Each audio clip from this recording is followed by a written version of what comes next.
So here we are, the jewel in the crown of Yorkshire sport climbing. Probably the best sport climbing in the whole country, I'd say. And now look at it. In fact, that's maybe what makes it one of the best. It is totally pouring down and we can still climb, no stress. A bit chilly, but it does allow climbing in any condition.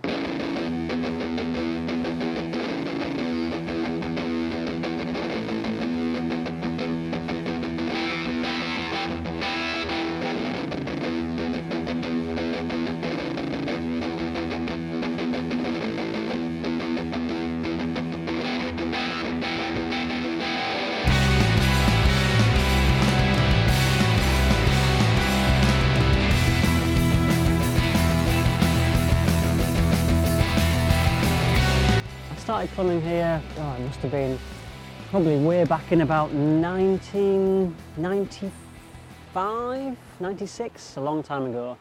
And that was just right at the start of when I first got into sport climbing, really. Before that, dreamt of coming here, but it was just way too hard, not an option, no point coming. Certainly the routes, they don't give anything away. And I think the first, in fact I can remember clearly, looking at rain dogs, we walked in one evening, and I thought, that looks easy, like 80, no way. And I went to bed camping, and the next morning I came back and I thought I was going to be able to just on-site it. No, got absolutely shut down. It was a real wake-up call as to what Malham's all about. I got shut down and basically just gave up. It took me about another 5 years before I finally got to actually do the route. The problem you've got with Malham is you look up and you can see all these holes, but they're all upside down. When I did back row, I almost fell off here, right at the top. So when you actually start climbing up it and you look down, there isn't any holes anymore, footholds or handholds. So you need a bit of different kinds of skills to do well here. It's definitely a challenge for the first time climber. I mean, I'd been climbing for a long time when I first came here, and I got shut down completely. And in fact, I don't think I liked it. Yosemite Wall, I mean, that's really, it kind of sums up the history of Malham, really. You know, it's a big, bold line. It's kind of a real traditional sport climb in a way, because it follows this big feature. The holes they've got a trad style feel, big holes, undercut side pulls. It kind of looks like you could place some wires and some cams, although I think if you tried, you might be disappointed. It used to go on pegs years and years ago. So it was a classic E5 way back in 1984 or something. And it's since been turned into a sport route, which to be fair, it pretty much always was anyway, because it had so many pegs in it. I hope I've attached my biceps today. If that's what's required. Secret hole down there. It's not over yet. That's more like it. And then it goes from almost falling off, suddenly, both hands are off. And I love the route because of its line, because of its nature. It's quite different to the other climbing, so it doesn't have small holes where you're picking your way up. It's really got big holes, and it's a full body workout. You get to the top and you know you've done some climbing. It may not be the hardest route on the crag, but man, it packs a punch, and for sure it should be on everybody's hit list. 7A plus, definitely no pushover. Which way should we go? Use that one. And it's ironic that I do love the crag so much, because it's a lot of undercuts, a lot of side pulls, and physically I'm really quite weak in the undercut side pull department. I'm better at pulling down. Lovely. Yosemite Wall. Classic of the crag. Okay, Zips. It's interesting that you say that you're not strong, because I think that's what a lot of people say that you are. No, I'm not. I'm in terms of climbing strength, I'm way off the pace. Like so far off the pace that it's almost embarrassing. If you put me indoors on a strength-based boulder problem, then you might think that I've just started. It's a bit of a joke, really. So this crag, in a way, even though it's quite burly, and it shouldn't suit me in that respect, it also does suit me in a lot of ways, because there's a lot about tiny footholds, really intricate footwork, and as you can see looking at the rock, it's heavily featured. So there's a lot of foot options, even though they're all terrible. So in that respect, it's all about choosing the best footholds to make the moves as efficient as possible. Here we have New Dawn, another classic of the crag, possibly even more classic than Yosemite Wall, but considerably harder. So Malham is kind of steeped in history, really. It had its traditional roots, then it had the very beginnings of sport climbing. It really was the sort of forcing ground. But certainly in terms of projects and hard routes, the cliff has been very kind to me. It's given me a lot. It's given me more than anywhere else. And I think I stepped in just at the right time. There's quite a few lines had been left by the previous generation, hard ones as well, and brilliant ones, possibly the best on the whole crag, just abandoned. And I came in and there it was, silver platter. Thank you very much. I just picked them off one by one. And then a bit of a tenuous clip here. Have to do that quite quick. Across to there.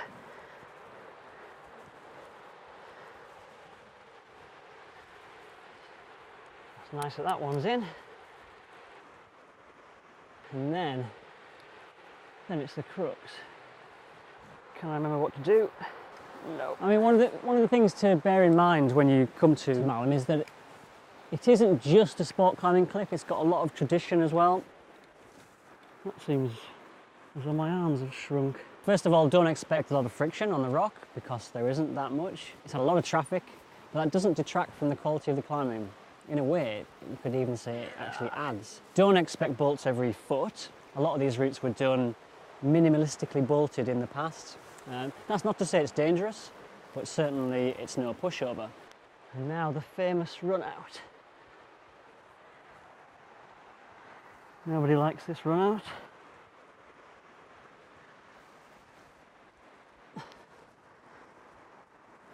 And the very first time I tried to on-site New Dawn, you hope this is a jug, but it's not. I got my hands on this ledge, started gibbering. There's a bull tried to mantle chef onto this ledge and just took the whipper, peeled off backwards, ended up pretty much down wrapped around my belay's neck. It's definitely a big fall. But that kind of adds a bit of spice to the route. It really, things like that give routes real character. It's not dangerous, it's a bit spicy. So why not just put another bolt in? I think, to be honest, this run out section, if you added another bolt, it would just be hard to clip. It doesn't really need it. It would kind of detract from the climbing to a certain extent. And hey, it may be sport climbing, but we don't really need to just throw bolts in everywhere. Minimalistic is the way. New Dawn really sums up all that there is about the history of Malham. I think it'd be a good rest here, but it's just not. It's an excellent line, takes big features. It's really hard. I think it's one of the hardest routes around at the time. And the climbing is just absolutely amazing. It's a proper 3-star classic. Some routes have history which makes them a classic. This has definitely got the climbing style as well. It's brilliant. Meter across to here.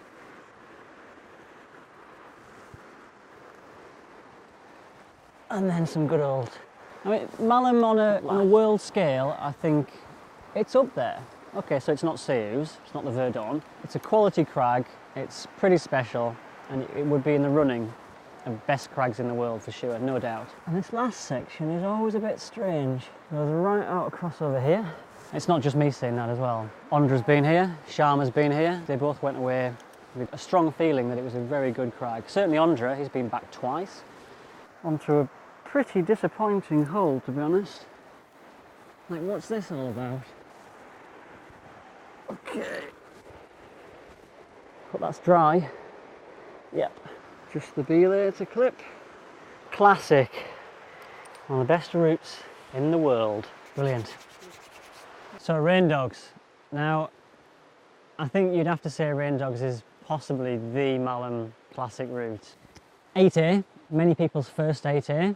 Time number 1648. It's kind of everything that Malham is all about.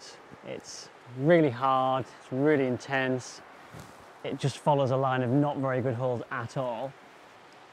Classic power endurance, so no really hard moves, but a lot of quite hard moves. I mean, the thing about Rain Dogs for me, it's a pretty special route because It's definitely taken my climbing into whole new dimensions that I would never have imagined. When I first made my first ascent of Rain Dogs, I certainly wouldn't have imagined I would be going on past the belay, through the bulges.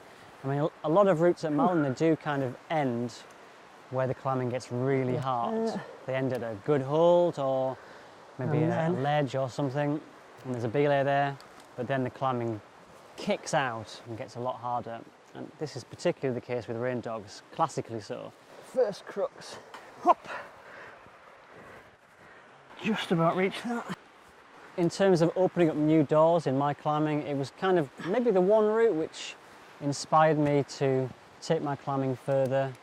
It's a real privilege to be able to extend such a good route, to bring the route into the new generation. Because the climbing above that on Rain Shadow is equally matched. It's absolutely fantastic. One of the best routes ever, anywhere. It leads up to an amazing slap to the belay chain. Bit of a chain grab, which is kind of strange that a route should finish by grabbing the chain, but there's kind of no holes there, so that's the way it has to finish. And he's kindly closed it for me. Ah. Whew.